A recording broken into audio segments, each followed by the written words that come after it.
এই পেন্টিংটার মূলই হলো এই সুন্দর কালারফুল বাবলগুলো। Welcome to my new moodboard painting. আজকে পেন্টিং নাম্বার 1। আজকের পেন্টিংটা আমি ইনস্টাগ্রামের একটা আইডি থেকে নিয়েছিলাম, আমি কমেন্ট বক্সে অ্যাড করে দিব। এন্ড এখানে আমি পিছনের অংশটা প্রথমে করে নিয়েছি। আকাশের উপরের অংশে একটু ডার্ক কালার আর নিচের দিকে লাইট কালার গুলো ইউজ করেছি। আর বিল্ডিং গুলো অত বেশি ডিটেইল না করে শুধুমাত্র কালার গুলো অ্যাপ্লাই করে সামান্য কিছু ডিটেইল করেছি। এবার মেইন পার্টটা হলো বাবলগুলো করার জন্য প্রথমে আমি হোয়াইট আর স্কাই কালার দিয়ে একটা বেস করে নিয়েছি। দেন এটার উপরে আমি কয়েকটা কালারের রিফ্লেকশন দিয়েছি, মূলত যেমন গ্রিন আর বেশিরভাগ পিঙ্ক কালার, যাতে জিনিসটা অনেক বেশি ম্যাজিক্যাল লাগে।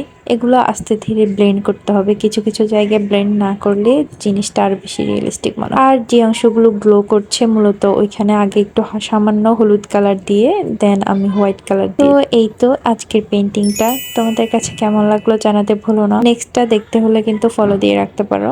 আজকে এ পর্যন্তই, আল্লাহ হাফেজ।